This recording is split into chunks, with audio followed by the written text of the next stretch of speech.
ছড়িয়ে যাক কোরআনের শিক্ষা ঘরে ঘরে আমার এই আকাঙ্ক্ষা। الحمد لله رب العالمين والصلاة والسلام على سيد المرسلين أما بعد فأعوذ بالله من الشيطان الرجيم بسم الله الرحمن الرحيم الصلاة والسلام عليك يا رسول الله وعلى آلك وأصحابك يا حبيب الله الصلاة والسلام عليك يا نبي الله وعلى آلك وأصحابك يا نور الله মাদানী চ্যানেলের দর্শক অনুষ্ঠান কুরআনী সূরার পরিচিতি এতে আপনাদের শুভেচ্ছা জানাচ্ছি, স্বাগতম জানাচ্ছি। আল্লাহ পাক আমাদের সকলের ইলমে বরকত দান করুন আর উপকারী জ্ঞানের মাধ্যমে আমাদের সকলকে পরিপূর্ণ করে দিন। এই প্রোগ্রামে আমরা বিশেষ করে কুরআনে পাকের কোন একটি সূরায়ে মুবারকা অতঃপর তার কিছু প্রেক্ষাপট এবং তার কিছু বিষয়বস্তুর উপরে আমরা আলোচনা করে থাকি। সেই সূরাটি মক্কি নাকি মাদানী এ ব্যাপারে আলোচনা হয়ে থাকে। আর আজকে যেই সূরায়ে মুবারকার আলোচনা পূর্ববর্তী ধারাবাহিকেও আপনারা শ্রবণ করেছেন, সূরা হিজরের ব্যাপারে। জি হ্যাঁ, কুরআনে মাজিদ ফুরকানে হামিদের 14 পারার প্রারম্ভিকা এই সূরার মাধ্যমে আমরা দেখে থাকি। আর সূরায়ে হিজর এটা মক্কি সূরার অন্তর্ভুক্ত আর তার কিছু বিষয়বস্তু আমরা বর্ণনা করেছি। আজও ইনশাআল্লাহ সূরা হিজরের কিছু আয়াতে মুবারকা আর তার আলোচনা শোনার সৌভাগ্য অর্জন করব। সূরা হিজরের আয়াত নাম্বার 24-এ আল্লাহ পাক ইরশাদ করছেন, ওয়ালাকাদ আলিমনাল মুস্তাকদিমিনা মিনকুম ওয়ালাকাদ আলিমনাল মুস্তাখিরিন। আর নিঃসন্দেহে আমার জানা রয়েছে যারা তোমাদের মধ্যে অগ্রসর হয়েছে, আর নিঃসন্দেহে আমার জানা রয়েছে যারা তোমাদের মধ্যে পশ্চাতে থেকে গেছে। এই আয়াতে মুবারকার মধ্যে আল মুস্তাকদিমিন অগ্রসর কারা হয়েছেন তো ইরশাদ করা হয়েছে সেই লোকেরা, এটা দ্বারা উদ্দেশ্য যে যাদেরকে আল্লাহ পাক সৃষ্টি করেছেন। আল মুস্তাখিরিন এটা দ্বারা উদ্দেশ্য যারা এখনও জন্ম লাভ করেনি, যাদের এখনও জন্ম হয়নি। আর আল মুস্তাকদিমিন এটা দ্বারা এটা উদ্দেশ্য নেওয়া হয়েছে যে পূর্ববর্তী উম্মতগণ, তাদের ব্যাপারে আল্লাহ বলেন যে আমি তাদের ব্যাপারেও জানি যারা তোমাদের আগে অগ্রসর হয়েছে, অর্থাৎ তোমাদের আগে দুনিয়াতে এসেছে, তাদেরকেও জানি। আর আল মুস্তাখিরিন দ্বারা মুফাসসিরিনগণ এই অর্থও নিয়েছেন যে এ দ্বারা নবী পাক আলাইহিস সালামের উম্মতকে উদ্দেশ্য করা হয়েছে। আর একটি মতামত এভাবেও পাওয়া যায় যে আল মুস্তাকদিমিন দ্বারা উদ্দেশ্য সেই লোকেরা যারা নেক কাজ করে থাকেন, ভালো আমল করে থাকেন, আর সেই নেক আমল এবং ভালো কাজের সাথে সামনে অগ্রসর হয়ে যায়।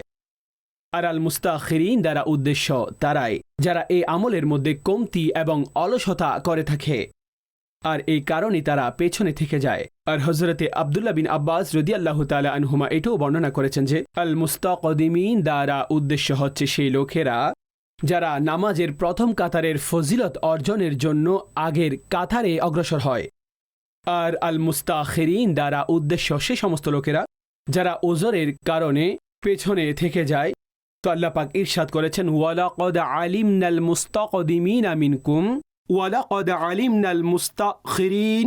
আর আমার জানা রয়েছে যারা তোমাদের মধ্যে আগে অগ্রসর হয়, আর আমার জানা রয়েছে যারা তোমাদের মধ্যে পশ্চাতে রয়েছে। দর্শকবৃন্দ, ঘটনাটি এমন হয়েছে, নবী করিম আলাইহিস সালাম প্রথম কাতারের ব্যাপারে অনেক ফজিলত বর্ণনা করেছেন। যখন এই ফজিলত সমূহ তিনি বর্ণনা করেন, উৎসর্গ হন সাহাবায়ে কেরাম আলাইহিম রিদওয়ানের উপরে নামাজের প্রতি ওনাদের কত মহব্বত ছিল। অতঃপর জামাত এবং প্রথম কাতার যখন এই ফজিলত বর্ণনা করা হলো, তো সাহাবায়ে কেরাম এইভাবে মসজিদে আসতে লাগলেন যে একটি যানজট লেগে যেত। কিছু লোক নিজেদের ঘর যারা দূরে বসবাসকারী ছিল তারা সেটা বিক্রি করে নিকটে শিফট হতে লাগলো। যে এই কারণে আমরা আসার সময় আমাদের কিছুটা বিলম্ব হয়ে যায় কিংবা প্রথম কাতার থেকে মাহরুম হয়ে যায়, তো ঘরই কাছে নিয়ে নিই, প্রথম কাতারে আমরা চলে আসি। তো এইভাবে যখন সাহাবায়ে কেরাম আলাইহিম রিদওয়ানগণ এই পদ্ধতির অবলম্বন করলেন আর প্রকাশ থাকে প্রত্যেকেই সেখান থেকে ঘর বিক্রি করা, এখানে নেওয়া, এমন বিষয়াদি প্রত্যেকেই করতে পারত না। কুরআনে মাজিদ ফুরকানে হামিদের মধ্যে আল্লাহ রাব্বুল আলামিন ওনাদেরকে সান্ত্বনা দিয়েছেন এই আয়াত দ্বারা। আর এই আয়াত নাজিল করেছেন, ওয়ালাকাদ আলিমনাল মুস্তাকদিমিনা মিনকুম। আর আমি জানি তোমাদের মধ্যে যারা আগে অগ্রসর হয়, আমি তাদের ব্যাপারে জানি। ওয়ালাকাদ আলিমনাল মুস্তাখিরিন, আর যারা পশ্চাতে তাদের ব্যাপারেও, এই ব্যাপারে আল্লাহ পাক তাদেরকে সান্ত্বনা দিয়েছেন। সেই সান্ত্বনা কি দিয়েছেন? যে আমলের ভিত্তি হচ্ছে নিয়তের উপরে। যারা তোমাদের আগে অগ্রসর হয়েছে তারাও সওয়াব পেয়েছে, কিন্তু যাদের নিয়ত রয়েছে কিন্তু কোনো ওজরের কারণে পেছনে থেকে গেছে তো ওনারাও সওয়াব পাবেন। সুবহানাল্লাহ। তো আমলের ভিত্তি হচ্ছে সেটা নিয়ত। এভাবে বর্ণিত হয়েছে বুখারী শরীফের মধ্যে এই হাদিস মওজুদ রয়েছে, যে ইরশাদ করা হয়েছে যদি মানুষ জেনে যেত আজান দেওয়া আর প্রথম কাতারে বসার কত ফজিলত রয়েছে, এটা মানুষ জানতে পারত, নবী পাক আলাইহিস সালাম ইরশাদ করলেন তাহলে লটারিতে ড্র ব্যতীত এই কাজ করা সম্ভব হবে না। অর্থাৎ লটারি ব্যতীত কেউ এই সুযোগই পাবে না। যে প্রত্যেকেই এটা চাইতো যে প্রথম কাতারে বসবেন, প্রথম কাতারের কত ফজিলত এটা জানার পরে। অতঃপর মানুষ পরিশেষে কি করবে, লটারিতে ড্র করবে, যে যার নাম বের হবে তিনি সেখানে বসবেন। অর্থাৎ এই ঐকান্তিকতা যে প্রথম কাতার অর্জন আর তার মাধ্যমেই এই সওয়াব এবং অবস্থান লাভ করা। আরেকটি হাদিসে নবী করিম আলাইহিস সালাম ইরশাদ করলেন আল্লাহ এবং তার রাসূল দরুদ পাঠ করেন, প্রথম কাতারের জন্য অর্থাৎ রহমত প্রেরণ করেন। সাহাবীগণ আরজ করলেন ইয়া রাসূলুল্লাহ সাল্লাল্লাহু আলাইহি ওয়াসাল্লাম, এবং দ্বিতীয় সাহাবী পুনরায় হুজুর আলাইহিস সালাম একই কথা বললেন, আল্লাহ এবং তার ফেরেশতাগণ দরুদ প্রেরণ করেন প্রথম কাতারের জন্য। অতঃপর সাহাবীগণ আরজ করলেন ইয়া রাসূলুল্লাহ সাল্লাল্লাহু আলাইহি ওয়াসাল্লাম দ্বিতীয়। অতঃপর ইরশাদ করলেন দ্বিতীয় কাতারের জন্য। সর্বোপরি প্রথম কাতার সবচাইতে বেশি ফজিলতে অবস্থানে সব দিক থেকে অধিক। অতঃপর ব্যক্তি আসলেন প্রথম কাতার, এবং প্রথম কাতারের মধ্যে ইমামের ডান দিকে যেখানে ইমাম রয়েছেন, তো ইমামের ডান দিকে এটা প্রথম কাতার, এটা অধিক ফজিলতপূর্ণ। আর এমন নয় যে ডান দিকের লোক বেশি পাবেন আর বাম দিকে কেউ যাবেনই না, বরং একটি রিওয়ায়াতে বলা হয়েছে যে সেই জায়গা পূর্ণ করার জন্য যারা অন্য দিকে যায়, তো প্রকাশ্যে যদিও বা এতে ফজিলত অধিক রয়েছে কিন্তু সেই দিকে যারা অগ্রসর হয়েছে তো আল্লাহ রাব্বুল আলামিন সেই ব্যক্তিকে দ্বিগুণ সওয়াব দান করবেন। সার সংক্ষেপ হচ্ছে কাতার পূর্ণ করতে হবে, সামনে অগ্রসর হতে হবে। ইমামের যত নিকটে কাতার পাবেন সওয়াব এবং মর্যাদাও তত বেশি হবে। আর একটু আগে অগ্রসর হচ্ছি দর্শকবৃন্দ, আর সূরা হিজরের আয়াত নাম্বার 29 অর্থাৎ 29, এতে আল্লাহ পাক ফেরেশতাদেরকে যে হুকুম দিয়েছেন যে তারা যেন আদম আলাইহিস সালামকে সিজদা করেন।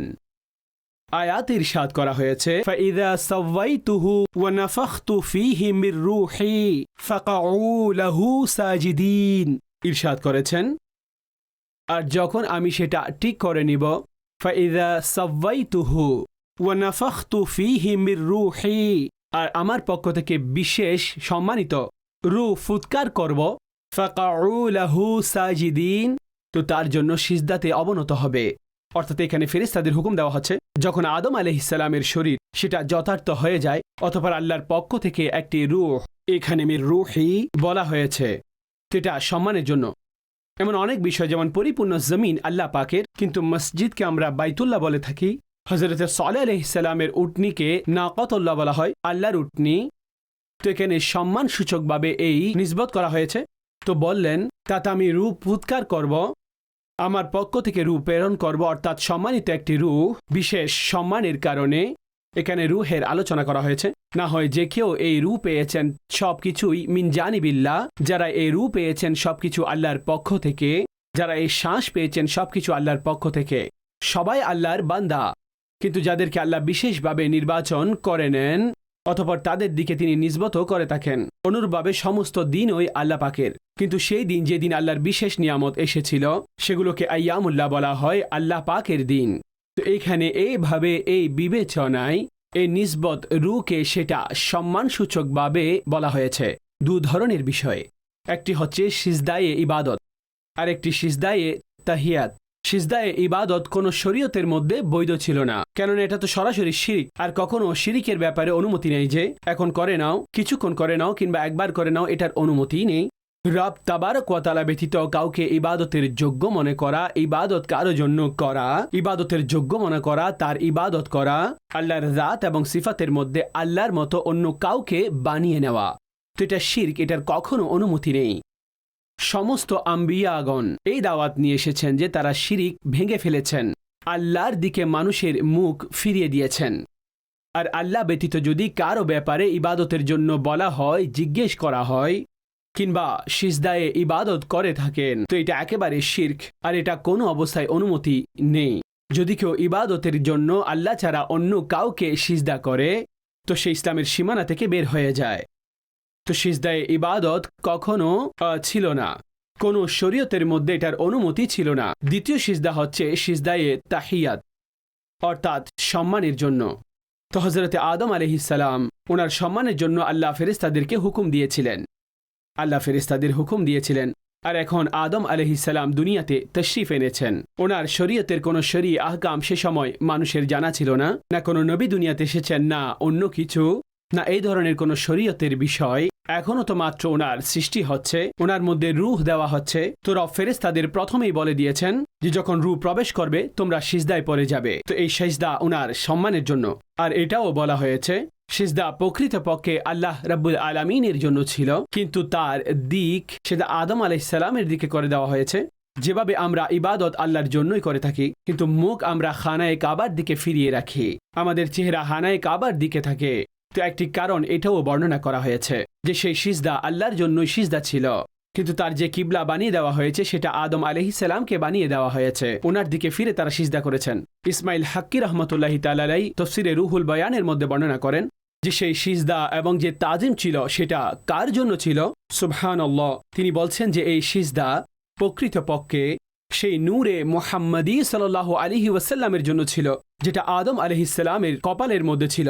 সুবহানাল্লাহ, অর্থাৎ হুজুর আলাইহিস সালামের সম্মানের জন্য, সম্মান করার জন্য, মর্যাদা বোঝানোর জন্য সেই নূর যেটা হযরত আদম আলাইহিস সালামের কপালে নূরে মুহাম্মাদী চমকিত ছিল, এই সিজদা প্রকৃতপক্ষে সেই নূরে মুহাম্মাদীকে এই সিজদা করা হয়েছিল। তো এটা সম্মানসূচক সিজদা, এটা তাহিয়াতের জন্য এই সিজদা ছিল। আমাদের শরীয়তে এটাও জায়েজ নেই। জি হ্যাঁ, নবী পাক সাল্লাল্লাহু আলাইহি ওয়াসাল্লামকে যখন সাহাবীগণ বললেন হুজুর আমাদেরকে অনুমতি দিন, তো বললেন যে কারো জন্য সিজদায়ে তাজিমি এই উম্মতে মুহাম্মদী সাল্লাল্লাহু আলাইহি ওয়াসাল্লাম তাদের জন্য এই অনুমতি নেই। অনুরূপভাবে কোনো মাজারের সামনে সিজদা করা, মাজারের মধ্যে গিয়ে সিজদা করা, কিংবা অন্য কোনো মাজাল্লাহ মূর্খ পীরের সামনে গিয়ে এভাবে এই ধরনের সিজদা করে, তো এটার অনুমতি নেই। এটা অকাট্যভাবে জায়েজ নেই। আমাদের দ্বীন ইসলামের মধ্যে এই ধরনের কোনো অবস্থান নেই, এবং আমাদের আসলাফগণ এটাও কিতাবের মধ্যে এই সমস্ত বিষয় লিপিবদ্ধ করেছেন। যদি কোনো ব্যক্তি তার স্বল্প জ্ঞানের কারণে, আপন মূর্খতার কারণে কোনো জায়গার মধ্যে সিজদা করেন, মাজাল্লাহ যদি কেউ মাজারকে সিজদা করেন, কিংবা কেউ কোনো পীরকে সিজদা করছেন সেই সিজদা, তো সে যদি সিজদা করে থাকে এটা তার জ্ঞান শূন্যতা, মূর্খতা, কিন্তু সেই ব্যক্তির কারণে পবিত্র মাজহাব আহলে সুন্নতকে কোনোভাবেই নিয়ে তারা ঠাট্টা তামাশা করতে পারবে না। আমাদের উলামাগণ, আমাদের আসলাফগণ এই শিক্ষা বর্ণনা করেছেন, যা আমরা আপনাদের কাছে পৌঁছে দিচ্ছি। তো এই উম্মতের জন্য তাজিমি সিজদারও অনুমতি নেই, কাউকে এই তাজিমি সিজদা করবেন না। আর যে সিজদা হযরতে আদম আলাইহিস সালামকে করা হয়েছে, তো সেটা আল্লাহ রাব্বুল আলামিনের হুকুমে হয়েছে সিজদা। অনুরূপভাবে হযরতে ইউসুফ আলাইহিস সালাম যে স্বপ্ন দেখেছেন, তো তার ব্যাখ্যা হয়েছে, আর সেখানেও ওনার ভাইয়েরা আর ওনার মা বাবা ওনাকে সিজদা করেছেন, তো সেটাও সিজদায়ে তাহিয়াত ছিল, সিজদায়ে তাজিম ছিল, যা এখানে আল্লাহ পাক হুকুম দিয়েছেন। সমস্ত ফেরেশতা, তো সকল ফেরেশতা সিজদা করেছেন। সূরা হিজর আয়াত নাম্বার 30 এবং 31 এর মধ্যে আল্লাহ পাক ইরশাদ করেছেন, ফাসাজাদাল মালাইকাতু কুল্লুহুম আজমাউন ইল্লা ইবলিস আবা আন ইয়াকুনা মা'আস সাজিদিন। বললেন ওনার জন্য সিজদাতে অবনত হবে।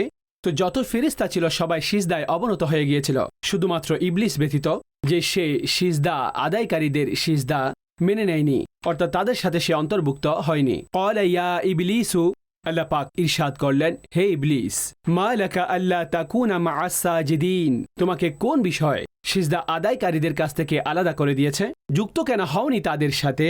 বলল যে আমার পছন্দ নয় যে আমি বশরকে সিজদা করব, অর্থাৎ আমি কেন মানুষকে সিজদা করব যাকে আপনি মাটি থেকে বানিয়েছেন, যে শুষ্ক টনটনে মাটির মধ্যে ছিল। অর্থাৎ এটা অহংকার করল ইবলিস যে আমাকে বানানো হয়েছে। আর যে আয়াতে মুবারকা রয়েছে তাতে কুরআনে পাকের মধ্যে যে এই ইবলিসের জবাব ছিল, এই ইবলিস আল্লাহ পাকে যে জবাব দিয়েছিল যে খলাকতানি মিন নারিন ওয়া খলাকতাহু মিন তিন, আমাকে আগুন থেকে বানিয়েছেন আর তাকে মাটি থেকে বানিয়েছেন। তো আদম আলাইহিস সালামের সৃষ্টি, আদম আলাইহিস সালামের আসল সেটা মাটি থেকে সৃষ্টি করা হয়েছে। সে এই জবাব দিয়েছিল এবং এটা তার অহংকার ছিল। এই অহংকারের কারণেই সে অহংকার করল, অহংকার করে বসল, আর তার কারণে সে লাঞ্ছিত হয়ে গেল। দর্শক, শয়তান 3টি গুনাহ করেছিল। একটি তো আল্লাহর হুকুম ছিল, যে সিজদা করো আর সে সিজদা করেনি। দ্বিতীয়ত যারা আল্লাহর বারেগাহে নৈকট্যশীল হাস্তি ফেরেশতাগণ তাদের জামাত থেকে নিজে নিজেকে সরিয়ে নিল। আর তৃতীয় কথা, শয়তান বলল যে আমি শ্রেষ্ঠ, আমাকে আগুন থেকে তৈরি করা হয়েছে, আর আদম আলাইহিস সালামকে মাটি থেকে, তো আগুন থেকে যাকে তৈরি করা হয়েছে তিনিই শ্রেষ্ঠ। তো সে অহংকার করল। এই তিনটি এমন গুনাহ হয়েছিল। এমনিতেই তো সমস্ত গুনাহ থেকে আমাদেরকে বাঁচতে হবে, আমাদের মুসলমানদেরকে বাঁচতে হবে, কিন্তু এগুলো এমন তিনটি গুনাহ যে একটি তো আল্লাহর নাফরমানি, অতঃপর আল্লাহর আপন বান্দাদের কাছ থেকে নিজে নিজেকে আলাদা করে নেওয়া, একেবারে আলাদা করে নেওয়া এক এটি। আর তৃতীয়ত সেই অহংকারের গুনাহ। তৃতীয় অহংকারের গুনাহ। আল্লাহ পাক আমাদের সকলকে এখান থেকে রক্ষা করুন। আর যখন এই গুনাহগুলো সে করেছিল, তো প্রথমে কোথায় সে ফেরেশতাদের মুআল্লিম এবং ওস্তাদ হয়েছে, আর হাজার বছর ধরে যে ইবাদত সমস্ত কিছু তার ধ্বংস করে দেওয়া হয়েছে, সবকিছু শেষ। আর সব সময়ের জন্য লানতের মালা তার গলায় ঢেলে দেওয়া হয়েছে, সব সময়ের জন্য লাঞ্ছিত হলো। নবী করিম আলাইহিস সালাম একবার জিব্রাইলে আমিনকে দেখলেন কাবায়ে মুশাররফার সাথে লেগে আহাজারি করছেন। হযরত জিব্রাইল আল্লাহর নিকটবর্তী ফেরেশতা, আর তিনি আল্লাহর বারেগাহে কি দোয়া করছেন? ইলাহি লা তুগাইয়ির ইসমি, হে আল্লাহ আমার নামকে পরিবর্তন করবেন না, পাল্টে দিয়েন না, অর্থাৎ এখনো খুশ নসিব আমার, তো এই নাম অন্য ক্যাটাগরিতে যেন চলে না যায়। ওয়ালা তুবাদ্দিল জিসমি, আর কখনো আমার শরীরকে অনুগ্রহের জায়গা থেকে বের করে অবাধ্যদের জায়গার মধ্যে আমাকে ফেলে দিয়েন না, অর্থাৎ না আমার নাম পরিবর্তন করবেন, না আমার শরীর কখনো পরিবর্তন করবেন। আমি যে গ্রহের মধ্যে আহলে আতাদের গ্রহের মধ্যে রয়েছি, আমাকে তার মধ্যে দৃঢ়তা দান করুন, সুবহানাল্লাহ। তো এই ধরনের যে তিনটি গুনাহ শয়তান করেছিল, সবাইকে এখান থেকে বাঁচতে হবে। যখন সেই করে নিল, এখন আল্লাহ পাক কি ইরশাদ করলেন? সূরা হিজরের আয়াত নাম্বার 34 থেকে 38 পর্যন্ত এই সমস্ত কিছু এতে বর্ণিত হয়েছে। বললেন ক্বালা ফাখরুজ মিনহা ফাইন্নাকা রাজিম, বললেন তুমি জান্নাত থেকে বের হয়ে যাও, তুমি অভিশপ্ত। ওয়া ইন্না আলাইকাল লা'নাতা ইলা ইয়াউমিদ্দিন, আর নিঃসন্দেহে কিয়ামত পর্যন্ত তোমার উপর লানত। ক্বাল, শয়তান বলল, ক্বালা রাব্বি ফাআনযিরনি ইলা ইয়াউমি ইউবআসুন, বলল হে আমার রব আপনি আমাকে সুযোগ দিন সেই দিন পর্যন্ত যেদিন পুনরুত্থান করা হবে, অর্থাৎ কিয়ামত পর্যন্ত সময়ের জন্য সুযোগ দিন। ক্বালা ফাইন্নাকা মিনাল মুনযারিন ইলা ইয়াউমিল ওয়াকতিল মা'লুম, ইরশাদ করলেন তুমি তাদের মধ্যে যাদের সেই অভিহিত দিন পর্যন্ত সুযোগ দেওয়া হয়েছে, অর্থাৎ শয়তান একটি সুযোগ পেল, আর সব সময়ের জন্য লানতের মালা তার গলার মধ্যে, আর সেই শয়তান এখন রাজিম অর্থাৎ অভিশপ্ত হয়ে গেছে। আর প্রথমে ফেরেশতাদের উস্তাদ অর্থাৎ মুআল্লিমুল মালাইকা, এখন সে মরদুদ হয়ে গেছে, কেননা সে আল্লাহরও নাফরমানি করেছে, নবীর এক ধরনের অবাধ্যাচরণ করেছে, যে সম্মান উনাকে করেননি আর সিজদা করেননি, নিজে অহংকার বশত ওনার চাইতেও নিজেকে দামি মনে করেছে। তো এই শয়তান মরদুদকে সব সময়ের জন্য যে অভিসম্পাদ করা হয়েছে আর জাহান্নামী বলা হয়েছে। অতঃপর পরবর্তীতে আল্লাহ জাহান্নামেরও আলোচনা করেছেন এই সূরা হিজরের 44 নম্বর আয়াতের মধ্যে, লাহা সাবআতু আবওয়াব লিকুল্লি বাবিম মিনহুম জুজউন মাকসুম, তার 7টি দরজা, প্রত্যেক দরজার জন্য তার মধ্যে একটি অংশ বণ্টিত, প্রত্যেক দরজায় একটি অংশ বণ্টন করা হয়েছে। যেহেতু এখানে 7টি অর্থাৎ জাহান্নামের 7টি স্তর রয়েছে, আর সে স্তরসমূহ কোন স্তর? প্রত্যেক স্তরের মধ্যে একটি দরজা রয়েছে। প্রথম স্তর হচ্ছে জাহান্নাম, দ্বিতীয় অবস্থান লাযা, তৃতীয় স্তর হোতামা, চতুর্থ স্তর সাঈর, পঞ্চম স্তর সাকর, ষষ্ঠ জাহিম, সপ্তম হাওয়া। এগুলো সে 7 স্তর যাকে বলা হয়েছে শয়তানের অনুসরণকারী, তাদের অংশ এখানে বণ্টন করে দেওয়া হয়েছে, অর্থাৎ এই 7টি অবস্থানের যে কোনো জায়গায় সে থাকবে আর কোনো দিক থেকে সে প্রবেশ করবে। দর্শক, আমাদের প্রত্যেক সে সমস্ত কাজ থেকে বেঁচে থাকতে হবে যে কাজ আমাদেরকে জাহান্নামের দিকে নিয়ে যাবে, শয়তানকে অনুসরণ করাবে, সেখান থেকে বাঁচতে হবে। আর আপন রব তাবারক ওয়া তাআলার অনুকরণ করতে হবে, কারণ আল্লাহ ও শয়তানকে এটা বলেছিলেন। যখন শয়তান এটা বলেছিল লাআকুদান্না লাহুম সিরাতাকাল মুস্তাকিম, যে আমি বসবো তাদের জন্য আপনার সিরাতে মুস্তাকিমের উপরে, আপনার বান্দারা সোজা রাস্তায় আসবে, ডান দিক থেকে বাম দিক থেকে সামনে থেকে পেছন থেকে আমি তাদের উপর আক্রমণ করব। তো আল্লাহ রাব্বুল আলামিন কি ইরশাদ করলেন, আমার মুখলিস বান্দাদের উপরে তোমার আক্রমণ চলবে না। তো প্রকৃতপক্ষে আল্লাহর এমন মুখলিস বান্দা যেন আমরা হয়ে যেতে পারি।